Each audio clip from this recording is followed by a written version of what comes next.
This podcast is sponsored by Skylight Calendar. Do you wish your family life could be a little more organized and a lot less hectic? Now there's an easy way to make it happen, the Skylight Calendar. The Skylight Calendar is an innovative, smart, all-in-one touchscreen calendar that automatically syncs up existing calendars your family uses. Everyone's upcoming events are automatically organized and displayed for the family to see in big, easy-to-read, color-coded time blocks. And with Skylight Calendar, you can assign household chores to your kids, keep grocery lists, plan dinners, and much more. And Skylight's mobile app keeps your family up to date on the go, anywhere, anytime. Managing a busy household just got a little bit easier with the Skylight Calendar. Now get $15 off your Skylight Calendar when you go to skylightcal.com/family. Go to skylightcal.com/family for $15 off. That's skylightcal.com/family. A choice right now, between fear and love.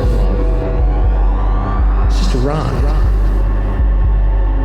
Out of the dark night of ignorance and into the shining light of truth.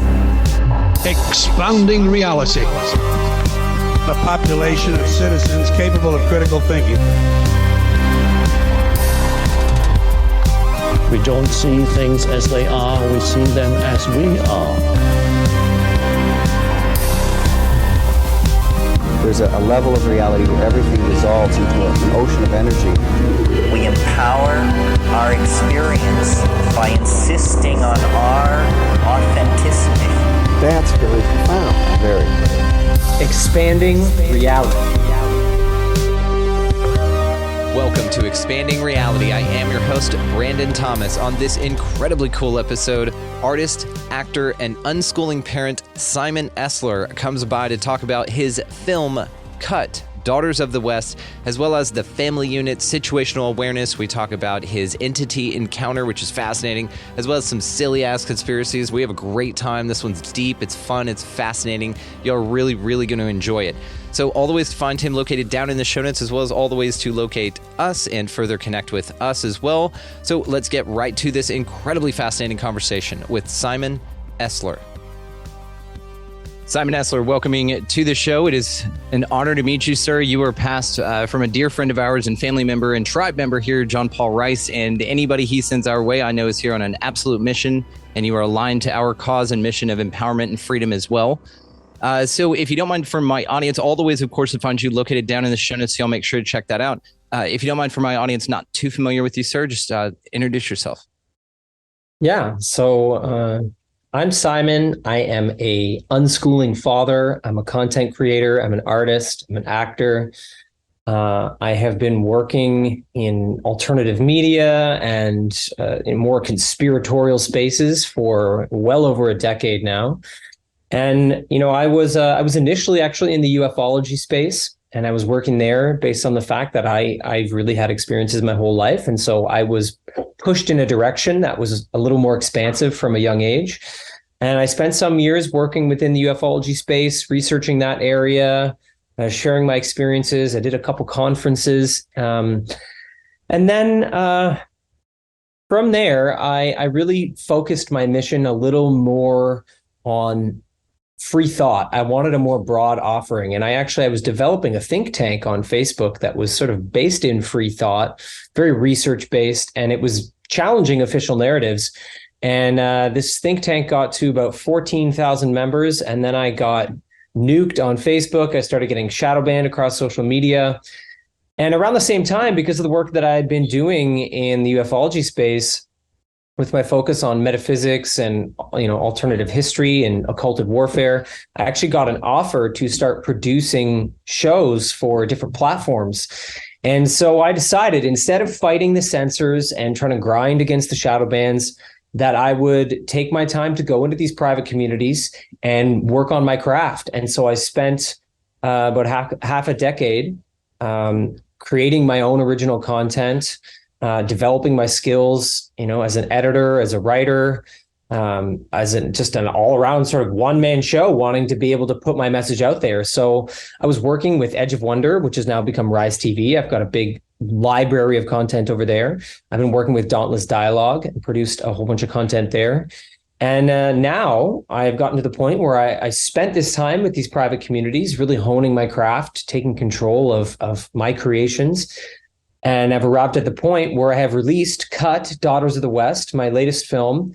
And this is my first independent release outside of the streaming platforms that I've been working with, something that I'm releasing totally on my own.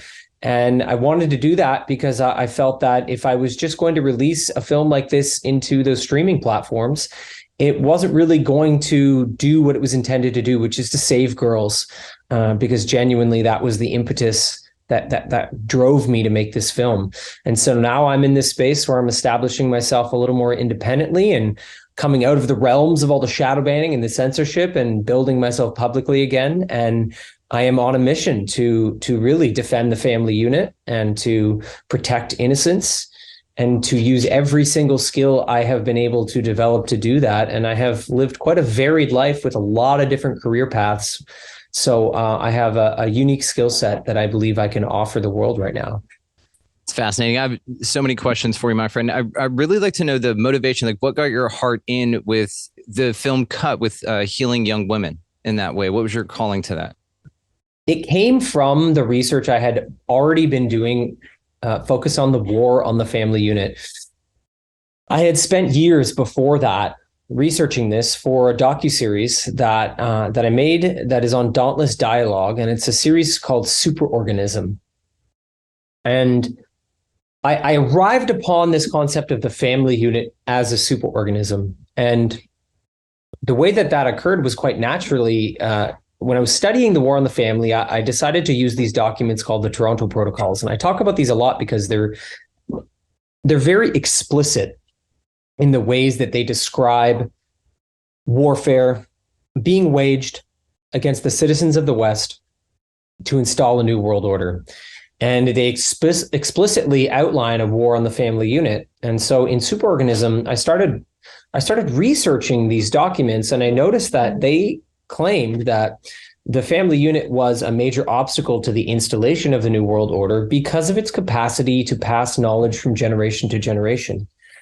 And that this was specifically one of the things that they wanted to stop. They wanted to break up the family so that knowledge and wisdom wouldn't move through the generations. And if you have generations that are not being availed to the wisdom of those that came before them, and if they don't have the orientation of a stable family, then they are at the whims of social engineering. They're at the whims of government. They're at the whims of media. They're at the whims of the public education system. So in response to that, I decided to explore an ideal of the family unit, the actual opposite of what they're trying to do, which is the ideal of the family unit as a superorganism designed to actually gather human wisdom and to pass it on from generation to generation on many different levels. So there is on the basic sort of linguistic knowledge-based levels, but then also in sort of sub-linguistic ways that are more in terms of energy and consciousness and more subtle forms of psychology. So the more I looked into that concept, the more I found it to be not only true, but beautifully true, and that there is science pointing in this direction. And so I was working with this series that was on the one hand, uplifting this ideal of the family unit, and then on the other hand, exposing the occulted war on the family. And the more I looked into the war on the family unit, the more it became clear that there are operations within this war that specifically target the mother, specifically target the father, and specifically target the children. And in the Superorganism series, once I got into the war on innocence and children, I found that gender ideology was one of the most overt and obvious operations at play, and that it was very detrimental to children. And so that's when I began tugging at that thread. But the more I looked into that, the more I found out that it is specifically hurting girls in ways that it is not hurting boys in massive, massive numbers. And it caused me to look a little more deeply at what our culture has been doing to girls and women for a long time. And so that's how I got drawn into making Daughters of the West. It was from that foundation of research where I discovered that if we only look at gender ideology and this explosion in trans girls, adolescent trans girls that's going on, then we're missing these long form operations in terms of social engineering, in ways that our culture has been incrementally changed to harm women and girls, to make it more difficult for girls to become women. And I wanted to invite people into a broader discussion about this issue because I noticed how polarized and politicized the whole gender ideology trans thing was being. And I found that, if there's a way that I can neutralize that political charge and invite both left and right into a way of seeing this, that is just a call to action to protect girls, then perhaps I can do more and perhaps I can actually save more girls. And that was part of why I ended up sharing this. So I sort of innocently discovered that there was these trends preceding the trans craze in plastic surgery, and that cosmetic surgery was rising in younger and younger girls long before gender ideology exploded in this cohort. And that to me was very, very telling. And it was an invitation to explore what we've been doing to girls for a long time. It's a heavy topic that you bring to bear, but it's also one that's so important because, like you said, the unit of family is crucial, like you said, for passing this stuff on. And there's so many people that go through their grandfathers or grandmothers' things, and they're just like, I have no idea. I didn't know anything about this. I didn't know anything about that side of our family. And it's they're afforded that opportunity once the person's passed. But you could see how even in that we're shown we live such a crazy lifestyle, and we're so busy, and it's just so hard to go see grandma and grandpa and get that information, right? And so it's that part of it, as well as, like you said, the male part of it. Feminism played a hell of a role on women's confidence to be themselves and to be the powerful goddess that they could be. And that's an interesting, again, it's spread out across the board. So your focus on the damage that this has done, and especially to this degree, what have you found in the research that you've been doing with this specific attempted nuke of the family unit? Well, it has been undone, number one, just as a cultural ideal. So there is no clear, beautiful ideal of the family unit. And I think foundationally speaking, what we're looking at is a manipulation in our culture of what the role of ideals really are. Like, what is the purpose of a cultural ideal? And we are misled often into the idea that the only role an ideal can play is to judge, and is to use to judge others and to judge oneself. And by submitting to this false and very limited notion of ideals, we were led down a path that said, this traditional family unit, so a man and a woman having a child or children, uplifting that ideal is oppressive. And this notion was based on this false premise that if you uplift that ideal, you are oppressing families who are structured differently, families who have same-sex parents, children who are raised by their grandparents. The notion is that if you uphold this cultural ideal of the family, you are oppressing these others. And what I have found is that is utterly false, and that ideals they can be used to judge, but that is not really the purpose they serve. The ideal of the family unit, and all ideals, I believe, can be used as a compass for the collective to keep focus. And we have always experimented with ideals and strayed from ideals, and we should. We should not use them as rigid forms of dogma that entrap us, but they do provide a direction for society.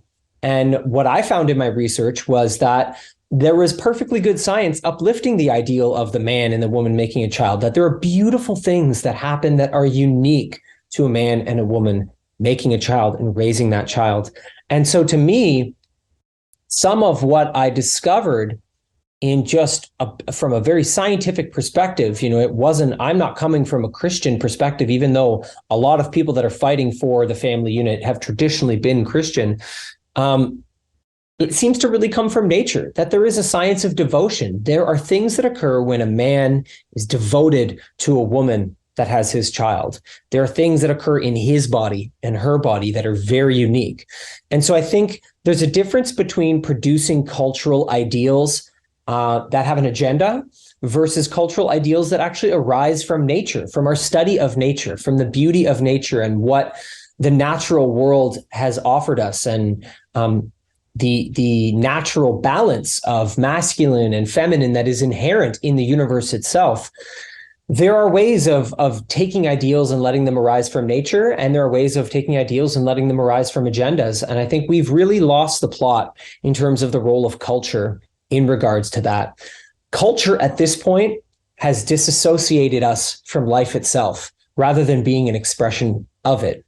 And I think that's one of the ways we can get back on track is by reconnecting to life itself, number one, not culture. So not using culture as your connection to reality, but using culture as a means of exploring the natural world around you and the actual real life connections and experiences you have. And that's what I want to do with the family. So that's what I found is we've been disassociated from the ideal of the family. And it has been an actual intentional form of warfare. But a lot of it is very covert. And so we haven't noticed the ways that culture has disassociated us from life. And so we don't want to fight back just in terms of culture warfare, even though I think cultural warfare is one part of this. I think our sort of obsession with culture is a form of disassociation, and that if you have a family, connect deeply with that family in every way you can with your physical vehicle, and connect deeply with it outside of the notions of culture, and start with the real life, tangible, empirical world that you have. And I think that will help us move forward. And there are lots of ways to do that. Your perspective is fascinating, man. And I don't disagree about the ideal family being an ideal model for some folks who choose that ideally. Now, what's awesome about this as well as I've just found in my research, that it's such a subjective reality in the way that, and I don't disagree with you that this was put out. There's a long paper trail that is associated with the communism takeover and the Nazis sort of infiltrating. And those are two maybe seemingly disconnected things, but even within those, you have Obama coming out saying, we're just lying to you. Propaganda is totally legal. So with all of those options available to us, and we see that is a game plan being played out in front of us, nature does see things differently as well. I'm so grateful that you brought up the natural order of things, because even in nature, you'll find things like what we'll find the narrative offers to young people as a distraction. But in anything, in liberation of anything, I find two energies. This is just my observation of this place, right? To be alchemized. Okay. So even within that attempted destruction of the family unit, we have an example in nature of tolerance. We have an example in nature to where entities that choose that route know that by biologically altering themselves in a way to suit their environment, usually it's out of necessity. Now, what's interesting here is that it seems that folks are choosing to willfully change their bodies out of necessity, but it's more of an emotional social pressure and an engineering, not the necessity to fit in, which is the biggest one in our culture, right? Or that's the one that we're told is the biggest due to our desire for connectivity as a species, as an entity. So what's fascinating about this is even though you have examples in nature of animals suiting, like let's say changing their gender to suit a population demand, or cutting off, let's say coyotes, for instance, will take a census among themselves. And if they get a certain number of lower calls, the females will go into ovulation and then produce. Now, same thing with the non-offering of that as well. If they're a little overpopulated by that audible census, they will dial everything back and nature adapts.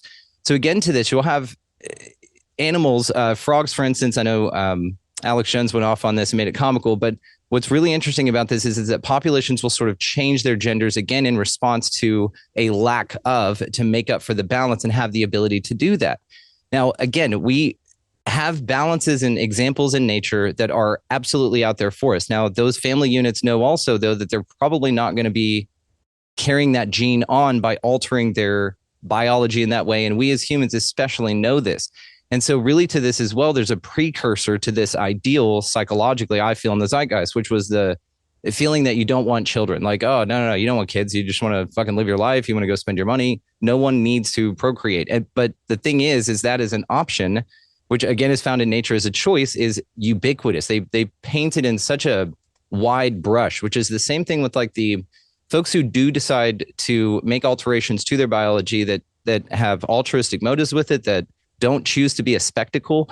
The ones that do choose to be a spectacle are the ones that are propped up and then demonize this entire thing. And then there's a big division in acceptance for simple folks' choices. Now, again, I don't disagree that the family unit has absolutely been attacked. Where in our model moving forward is there the ability for the folks in the family unit that do choose legitimately to biologically alter themselves in a way that they feel absolutely compelled to do, but then still retain the guidance in the family unit and love to be able to nurture that rather than demonize it? Yeah, that's a great question. Does that fit into the model? Well, so I think what we're dealing with, and this is something I'm a big advocate for, is situational awareness. We live in a war, in a modern war, in fifth generation warfare. And it's important that we bring this to the surface. It's important that awareness of the exact kind of war that we're living in is available to everyone, because free thought has to be based in a certain level of situational awareness. So when we look at a lot of the individuals making this choice, knowing the forms of communist warfare that are at play is important, because Yuri Bezmenov spoke about this in his 1984 interview. He said that we're going to subvert the West ideologically, but we're going to do it slowly over multiple generations. So if we take that, let's accept that that's part of what is going on, that you have this multi-generational manipulation going on.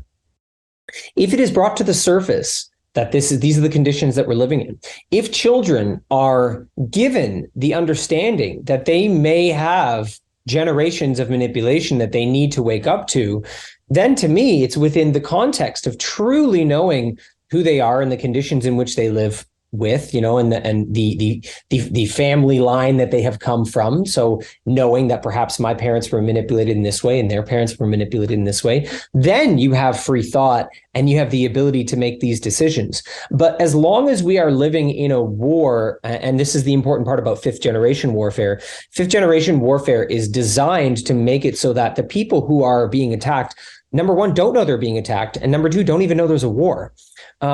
How can people make informed consent a reality if they are not even informed about the sophisticated kinds of warfare that they are being targeted by?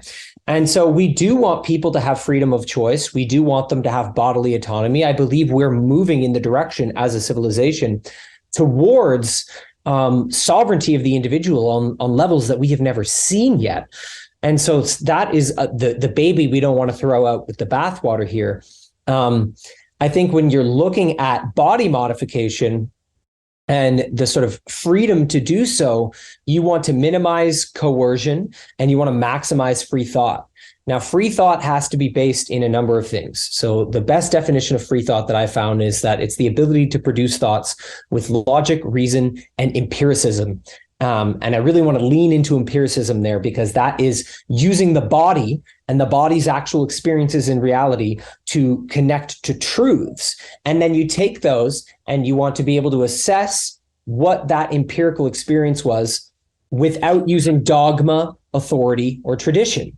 And so that's the sort of formula of free thought that I think gives us a clear sense of how to move forward. So let's say someone wants to make decisions about modifying their body. To me, if it's grounded in free thought, then you have a system that enables that choice to be freeing and to be in alignment with who they really are. Because a lot of what is going on is coming from not just social engineering, but specifically social engineering that is coming from phones and smartphones that contain social media. Now, social media itself is a kind of disembodiment ritual. And we all know this. Social media, it disembodies us. Even as adults, we know that this is a struggle, that the addiction and the dopamine hits and the externalization of motivation that social media creates is a kind of disembodiment ritual. And so if you have children developing their minds according to a disembodiment ritual, that's problematic just to begin with. And we know, and this is something I point out in the film, that we are currently looking at the first generation of middle school children to have ever been given smartphones and social media. And that has caused a major mental health crisis in adolescent and preteen girls. So we know that number one, you're dealing with a disembodiment ritual. So you don't want someone to be making those kinds of permanent life-altering choices based on information they get from this disembodiment ritual that is social media. But then you add on top of that the fact that social media itself is being used as a channel to push gender ideology as a sort of propaganda stream. And that's an exponential increase, because gender ideology is in and of itself part of another disembodiment ritual. And even to the point that it mimics ancient forms of rites of passage. So I've studied rites of passage. I'm certified as a life cycle celebrant. I studied in the art of ceremony creation, of creating custom ceremonies and rituals and the history of it. And it's very clear to me that the steps that a young girl goes through to transition into this new identity, it mimics the rites of passage that we have always had as a humanity. So you have this girl she's in a struggle, she's in a difficult time in her life. She is offered tools to transform herself. She is given means of manipulating who she is, developing a new identity, getting a new name. She is given her new name. And then with that new social status, she enters the community. And what's occurring on social media is that these girls are then celebrated. Oh my God, I love you. You're so beautiful. You're so brave. You're doing it. A lot of them will go viral for coming out in this new identity. Those are the actual structures of a rite of passage. And rite of passage has always been powerful for humans. This kind of ceremonial approach to moving through difficult parts of our lives has always been powerful psychologically. And so, of course, when a girl is in the stage of life that is so challenging, adolescence is so difficult, and she is offered an actual rite of passage to try to navigate that, of course, she will welcome that experience. And so this brings us back to your original question that, of course, we want people to be free to explore their identities and their bodies, but to what extent is freedom of thought actually at play when there are that many layers of manipulation that actually disembody and then stop the process of free thought from occurring? Dude, I'm going to just stop here and compliment you for a second. So I work with someone that's very near and dear to me that is non-binary, did it absolutely by choice, no social pressure. And I'm very, very proud of them for what they did. And like I said, near and dear. And so there's a big difference in their mind as well to the situation that we're talking here. And Simon, the way you answered that, man, is the best answer to that question from a most aligned perspective with all that is our tribe I've ever heard. You absolutely opened your heart with that, with your ability to still remain sovereign with folks, which this is why we're aligned, dude. I get this. Thank you, John Paul Rice. To retain folks' ability to remain sovereign in their decision-making, but still being absolutely aware that that decision comes at a social pressure as well. Now, whether that's something that's guiding their decision-making or not, it's a beautiful thing that you pointed out here, because again, it does point out the blind spot that we have had as a society that you have figured out. And the way that you're articulating it is the best representative for the message that I can stomach, man. So thank you so much for this. You're an incredible pioneer for this. So I wanted to personally thank you for that answer and how heartfelt and honest and amazing it was. We all felt that. So thank you. Now, I do want to ask you,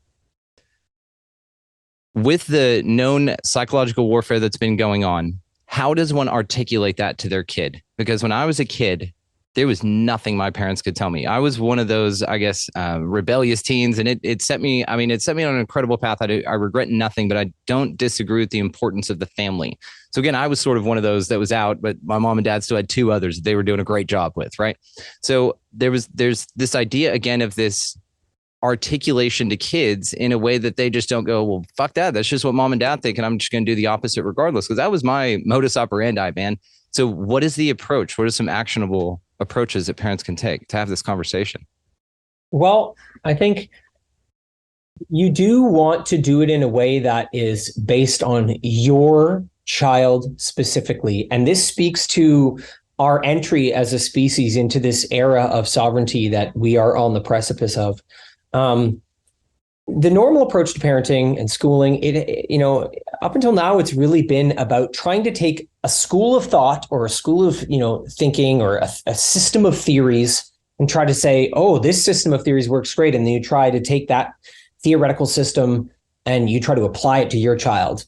And then there's this struggle to utilize that, because your child is going to be unique in so many ways that parts of that theory aren't going to work. We found this as parents that, we were very much aware of what's called operant conditioning, which is the utilization of punishments and rewards to try to manipulate the behavior of children, of humans in general, but using that as a parenting tool. We are aware of the fact that the public schooling system is founded on operant conditioning, right? That it's like the punishment of the F or the reward of the A.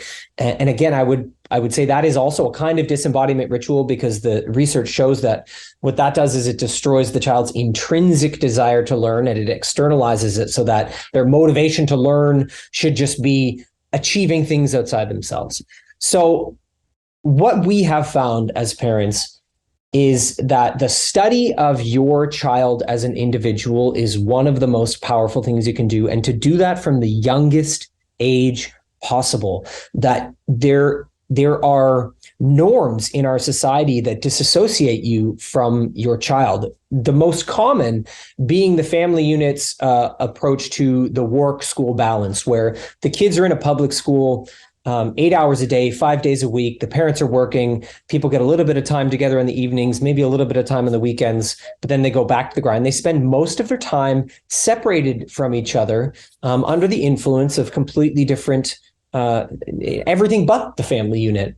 So I would say that there needs to be a foundational commitment to knowing your child so deeply that you are not going to be at the whims of outside theories and systems of thinking that might actually block you from seeing who your child is. Because even though I have researched this very deeply from a collective perspective, so I've looked at this as something that is trending in teenage girls, and so there's forms of groupthink going on, and there's kinds of collective thinking going on. Yes, that's true, but at the same time, each girl that has made this decision has done it for her own unique reasons, coming from her own struggle, maybe her own traumas, what she is stuck with in herself, or the areas of her that are more open to social engineering, because that, again, is unique in each child.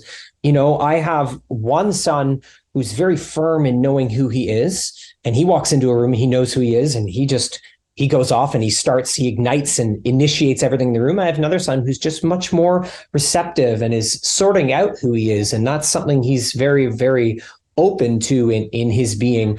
And this avails them to different kinds of social engineering. So knowing your child deeply is the first major commitment, and looking at where in your lifestyle and in your structure as a family have you sacrificed the opportunity to know your child on that unique level as a sovereign being that is completely unique in all of his existence.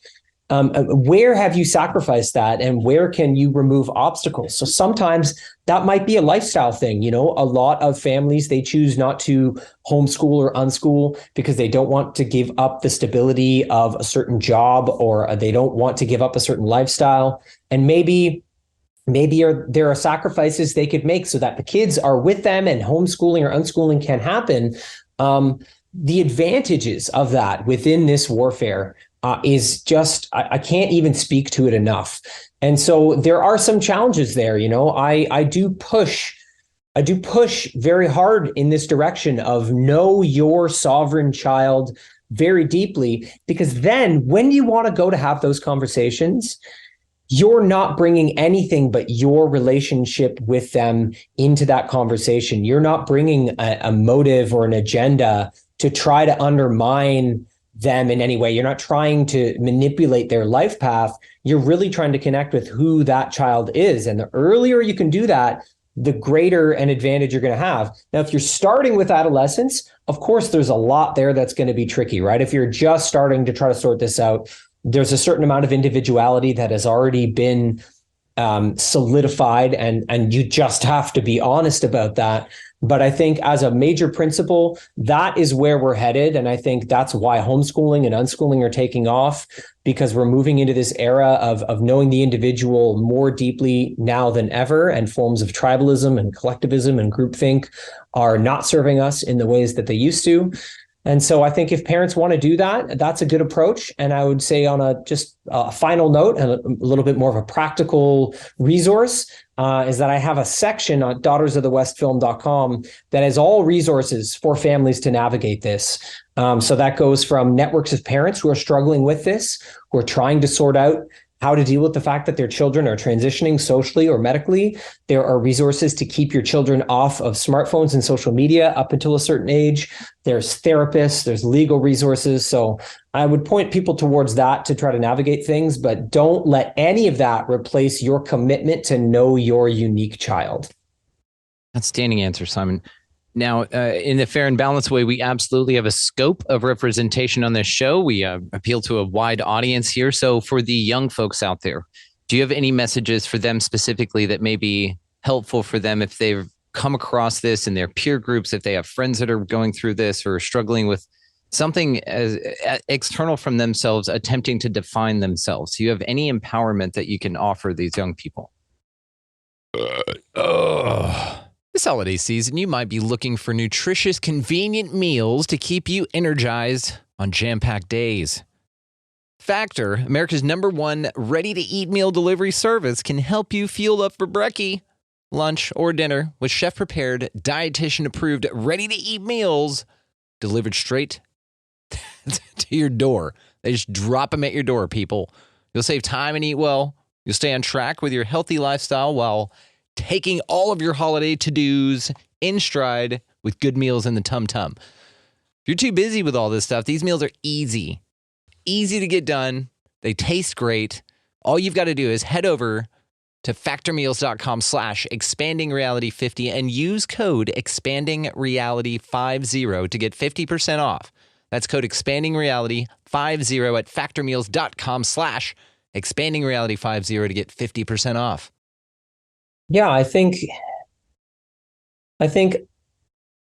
social development in those years is so beautiful and crucial. When I look back at my experience in high school, for example, my major takeaway was not academic by any means. Like, I did all right in school, but it wasn't really about that. It was really about the social orientation that I gathered. And I think there is something to be said about cherishing those connections and those years where you are navigating the social mores, and trying to sort out who you are by working with your cluster and sorting out those different relationships. Each of us are very, very uniquely designed. Some of us are more designed to be in large groups of people and to operate in these large groups and to, move around a room and have multiple different conversations. Some of us are more designed for very deep one-on-one interactions. There is no one size fits all.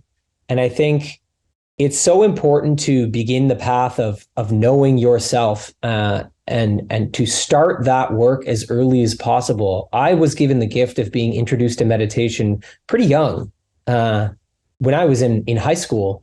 And that was beneficial to me because it outlined the difference between me and my anxiety. It actually showed me the difference between those things, because there's a lot of anxiety as a teenager. There's a lot to navigate. There was a book that I read, I think it was called The Art of Zen. And it described the Western mind like a thermostat system for an air conditioner. So that the way that you can set an air conditioner is you can have the maximum temperature. You have the temperature that turns the air conditioner on. Once the temperature in the room gets to a certain point, it turns it on.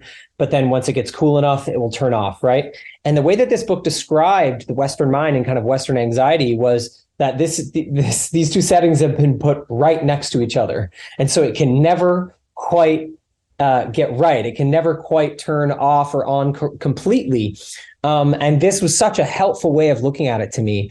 So I think understanding who you are and your mind in reference to your body, and being able to make those forms of exploration, both inside and outside of social influences, is important. So I think the most pointed way I can say this is notice how much quality time you're getting in terms of your solitude in comparison to your socialization, and make sure that the balance does not send you away from your capacity to think freely, as I defined it earlier, right? This ability to use logic, reason, and empiricism to think about our experiences without using dogma, authority, and tradition. If you have free thought crystallized for yourself, if you know what that is, and then you can notice the balance of solitude and socialization, you're going to find a very clear path forward, because the only way we can notice when we are in groupthink is if we're spending correct time alone outside of the auras of other beings, so no one else in the room, and noticing what is me and what is not me. And you cannot sort that out if you are completely immersed in the auras of other beings all the time. So I would say get that balance so that you can sense the influence of your group and what that might be, so that you can really sense your individuality as early as possible. Dude, yes, absolutely. And I'm going to give you one of mine when I was a young guy as well. Dead Poets Society. Have you ever seen that with Robin Williams? The I don't movie think The I have. Dead. Oh my gosh, put it on your list. So I will link the trailer down below, guys. So check that movie out. That was one of those freeing, empowering. They taught us about poetry. I started writing poetry in high school because of that movie. Anyway, it's called Dead Poets Society. It's an old one. We'll pull it out of the vault, but it's outstanding and empowering. And that was something as a young person that really articulated and rang the bells in me of the things that you just articulated here. So that's an awesome one, guys. Another resource for you. And thank you for that. Now let's talk more resources now. We do have a conscious parenting community that we are setting up here that I'm just going to go ahead and announce on the show in this episode. We have a lot of folks involved in this, a lot of people into the unschooling that we are working with, as well as resources and homeopathic alternatives to running to the hospital for everything, or running to urgent care for everything, or growing your own food with Jim Gale and the Food Forest Abundance Project. So we have a massive resource within this that we would like to invite everyone to be a part of. Who's interested, please email the show, expandingrealitypodcast.com. But also, Simon, you and I were speaking earlier about the Mom and Dad Army. Do you mind telling us a little bit more about that? Yeah. So I came across the Mom Army as I was doing research for Cut, actually. So I had just finished interviewing Pamela Yeager-Garfield. She's known as the Truthful Therapist. And so I had interviewed her on my podcast, and I decided that I was going to use that podcast interview as one of the interviews for Cut. And she had brought up Seek Smith, who is the founder of Mom Army, and said, you should really talk to Seek Smith because I think her insights into this issue would be important. And so I connected with Seek and ended up doing an interview with her and talking to her about the war on children and the rise in trans girls and the connections to human trafficking that seem to be a part of this. And that subsequently eventually led me to also connect with Ryan Heath of the Gavel Project.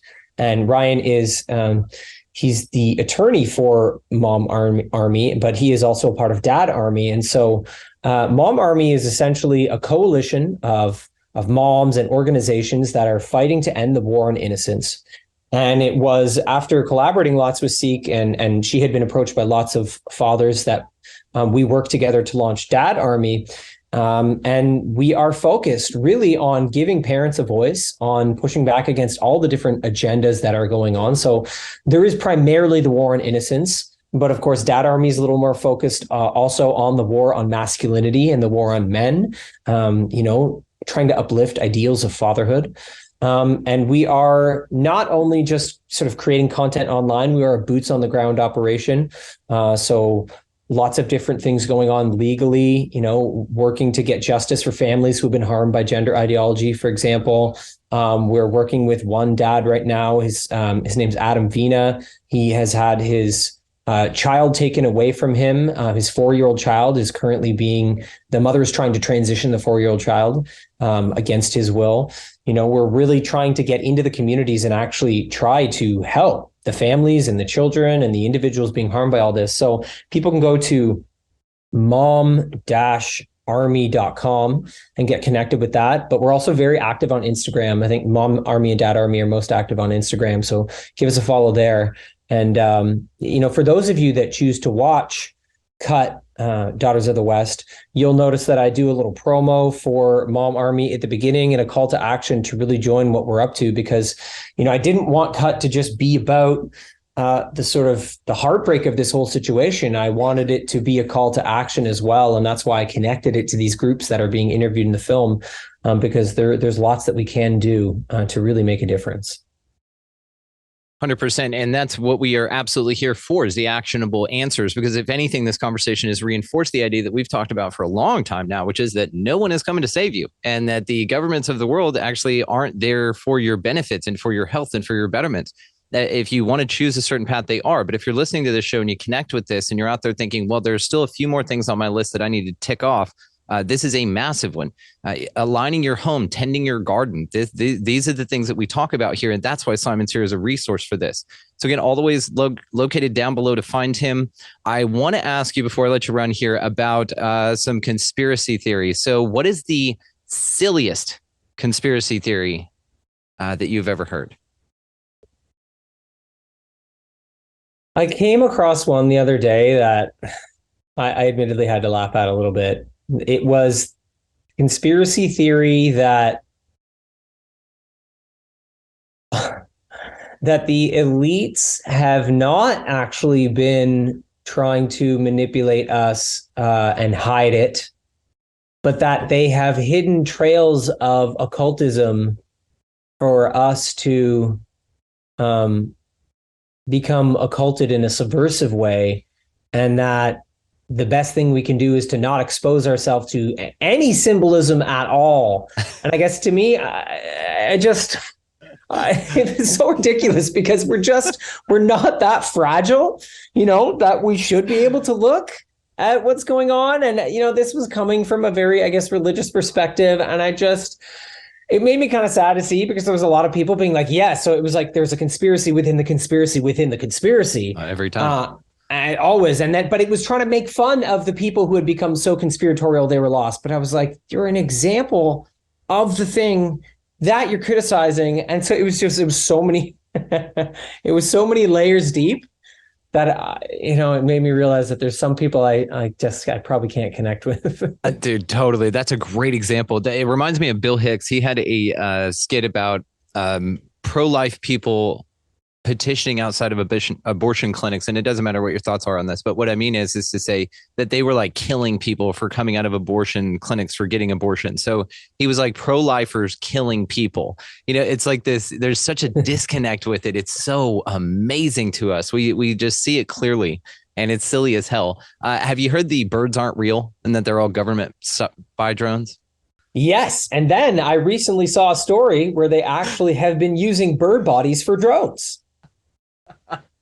What I love about this is you're like, get fucked, no way. And then you're like, hey, I haven't seen a baby pigeon. You're right. And then you're like, no, that's silly. And then you're seeing mosquitoes with numbers on their wings. And they're like, oh, CIA came out there animating bird bodies, and housing little machines inside of them to fly them around and be drones. I saw a couple of years ago, it was a slideshow from a DARPA presentation. And in it, they were referencing insect drones from the 1940s. Yes, it's been around, man. It's been around for a while. A long time, because that's like before DARPA even existed officially. So yeah, I think there is the possibility of lots of like natural seeming things being drones at this point. Well, and even to all the politicians have you seen like the mask lines? And we've seen what they've done with these masks and silicone bodies and all these people. I love the alternative community. I'm so grateful to be a part of this. And they'll sit there and circle like freckles on their face and be like, nope, earlobe's wrong. This is wrong. This is wrong. But it is the shape of this person. Like the Kevin Kline, Melinda Gates thing. Have you seen that shit? What is a mask thing? No, kind of. Yeah. That Kevin Kline is actually Melinda Gates because they got killed in 2013 from some African tribe. I love this place. We're having a blast with it. It's fun. Well, the best thing is that we do need to flex the right hemisphere of our brain, right? So there's a lot out there that's trying to put you towards left hemisphere thinking, which is just certainty, right? Which is just about knowing and about breaking everything down into parts with no holistic thinking, no context. The best thing about some of these conspiracy theories is that it creates doubt, and that's a good place to be in. To be doubtful, to be holding multiple truths at once, that's healthy right hemisphere stuff. So as long as you're not being a conspiracy certaintist and being like totally committed to these things as for sure real, I think it's beautiful. It's healthy. Stay in doubt, stay in uncertainty, play around with multiple truths. It's good for us. Yeah. Question everything. Right. We have a mutual friend in Charlie Robinson, right? Yeah. Okay. Yeah. I was on a show. Yeah. I love Charlie. And he, shout out Charlie as well. Y'all check him out on TNT radio. He's got a spot now for 2 hours, 10 a.m. Eastern on Saturday mornings. You guys go show our boys some love there. I'm actually going to be on the soon. Check his schedule. It'll be on. I forget the date. Anyway, one of his things with this, and I adopted it early on when I found out who Charlie was before I even started my show. It was that he is a conspiracy analyst, not a conspiracy theorist. And I love this nomenclature because I'm big into the NLP, or the neuro linguistic programming, the abracadabra. As I speak, I create, right? God created with the word, all of these things, very important. And so even the nomenclature to me unassigned my emotions to an outcome with it. I'm just, okay, cool. Yeah, Project Bluebeam, super cool. I hope I get to see it. You know what I mean? But what I mean to say is with these, though, is absolutely it encourages cognitive thinking, that's what critical thinking, rather, which that's what we're all about here. The show in all of its beauty and glory and all the topics we cover here, which I want to ask you about UFOs here in a minute, is the tagline for the show is the expansion of consciousness cleverly disguised as a podcast. Because in having these conversations and in expanding our ideas of what's possible, that's where, like you said, we take the narratives of certainty and say bullshit, like absolute bullshit. Like you look at anything NASA's doing, in my mind, I'm like, I don't know what's going on, but it's not that. What they're telling us, it's not that. So speaking of NASA, never a straight answer. What do you think is going on with the with NASA, actually, specifically, before we get to UFOs? What do you think is going on with that? Well, I mean, I know that NASA this is a military operation from its inception. So this idea that it's like a public space agency needs to be just thrown out of everyone's minds. That's like such nonsense. Probably the craziest but most amazing and intriguing research out there that I found is the work of William Tompkins. You know, he was part of this whole secret space program line of research. Now, he actually designed the NASA Space Center. It was him. And he has the blueprints and he has all this incredible material. He's passed away now.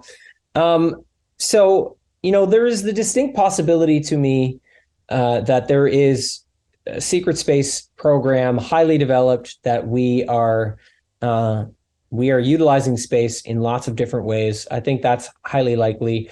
I think NASA is definitely an operation that is designed to mislead primarily. I think that is like the whole purpose of it is to mislead the public. Now, I know there's lots of debates in terms of why they're misleading the public. Like there's people that believe more like in the flat earth theory and like a lot of these things. To me, I think one of the biggest cover-ups in all of that is the technology. I think we're looking at technology that could free humanity is so at the heart of a lot of that we're looking at anti-gravity, free energy technology, and so much of what is out there that muddies the waters, I think should be, you know, every once in a while we need to clear those cobwebs away and focus up on the fact that there is incredible, beautiful technology that could free us. Now, we do need to be aligned in terms of our consciousness as a species, our maturity as a species to implement that. So I think that is a big part of it. I think in terms of the extraterrestrial issue, that to me is rooted in consciousness. So, you know, some people believe that all extraterrestrials are demons. Some people believe that extraterrestrial experiences are really just projections of what the collective is needing to see or experience. And, you know, I don't demand or influence or try to influence people towards any kind of certainty. I'll go back to this idea of free thought and empiricism, and you go with what you have experienced with your body. And if you've never had an experience with an extraterrestrial, something seems like an extraterrestrial, hold that knowledge very, very lightly. If you've never seen a craft, hold that knowledge very, very lightly, because anything you find online at this point could be heavily manipulated with the invention of AI and the ability to create complex narratives. Just nothing outside of that empiricism should be guiding you. So the reason I got into ufology is because I had experiences and I was going from that place of having, you know, encountered craft and having encountered beings, and things happened to me where I was like, I want to try to sort out what that could have been. Now I still don't have certainty on what I experienced. And there were times when I used to, and I've let go of that certainty because I can't say for sure what I experienced, but I know that it was outside of the realm that we are taught to believe in, and that it has been an anchor for me to push for free thought and for expansive thinking around the ufology issue. There's a lot there for humanity that's just untapped. I could not agree more. I love your perspective on this. What do you mind sharing one of your experiences with us? Yeah, sure, sure. So there was an experience that I had when I was working as a meditation teacher, and I was guiding this client into a very, very deep meditative state. This was a sort of very high level CEO who was very stressed, who was just desperate to manage his stress. And I had been using these Taoist techniques where I gaze into my own body so softly and with such subtlety that there's a sort of a non-attachment. So it's about a not doing and looking into myself as a not doing. And I was performing this technique, and I had been doing this for quite a long time. And so I think this was something that sort of crescendoed in terms of where it took my consciousness. So I was performing this technique. So I'm doing the spoken word guidance for this client, and I'm aligning my own body, going deeper into myself as I'm guiding him deeper. And then there's a point in the practice when I go back to being open eye, and to sort of anchor the space and to be there with my eyes open and to just be physically present. And it got to a point in this practice with this client where I opened my eyes and a being popped into the room and just was standing there on the other side of this bed where this client was laying and just looked at me. And it was the feeling of it was like it was a natural occurrence. It wasn't like a being that had like arrived with a motive, like trying to reach out and contact me. It was more like I had entered a certain vibration or stream of consciousness that it happened to be working in at the same time. And we had sort of crossed streams and sort of like glanced at each other along the way. And so it was like very beautiful, very lighthearted, no motives, just a very beautiful moment, very fleeting. And then that being popped away, and I just finished the session with the client, and that was it. And it was kind of like it looked like one of these grays kind of. It was like a very small bodied being with a large head and large almond eyes, but really just no agenda, no motive, nothing like that. It was just like a leaf falling from a tree. That was it. Wow. That's one of the most remarkable contact events I've ever heard. I will be citing this case. Thank you so much for this. Also, I've got to invite you on for Ronald and Philip Kinsella. They are both authors from the UK. They're dear friends of mine, and we do an expansive insider show called Insider Investigates, and we have invite contactees on because they are as well to share their stories, and we really kind of go deep with that. So we'd love to invite you for one of those. That's a lot of fun. Yeah, sure. I've got lots of different stories I could share. What's an incredible experience and way of going about it, because you are now confirming things that I've talked about, that there are many avenues to this. And it's just really a switch or like a phase into that reality. Psychedelics offer you this, contact phenomena, near-death experiences. The list goes on, but especially those meditative states. It's so accessible here.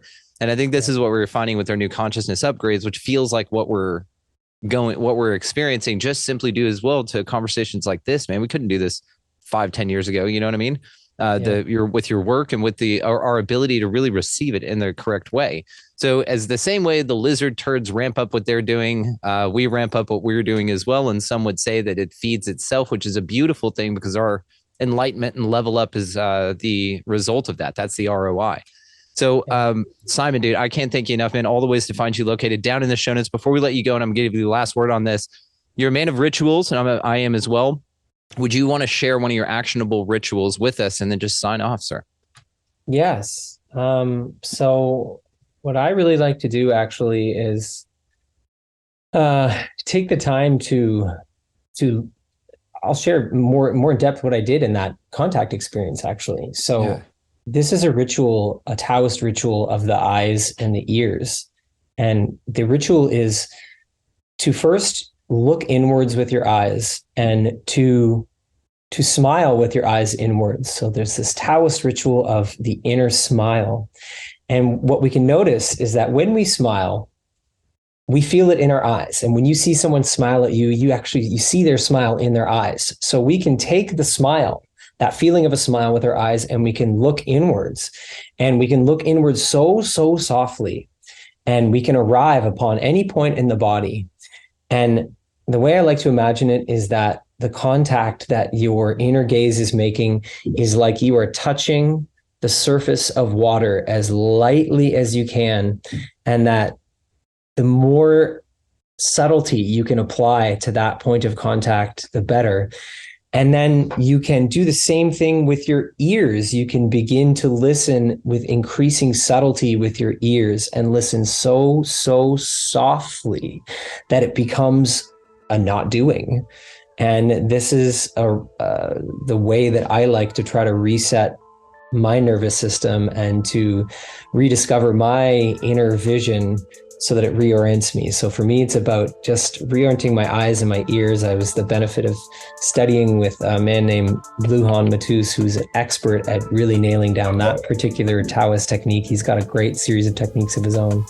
And that's what I'd like to leave people with. That has helped me just amazingly over the years. I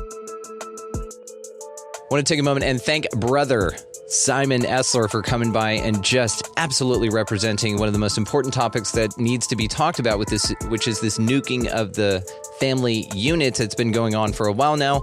Now, Boundless Optimist me, and most of you out there see this as an opportunity, of course, to create our own, which is also what Simon invites us to participate in here. So all the ways to find him located down in the show notes, as well as his film Cut, Daughters of the West. Check those out down there in the show notes, guys. Now, while you're down there as well, check out our resource links. They're all there to help you, and they are all fantastic.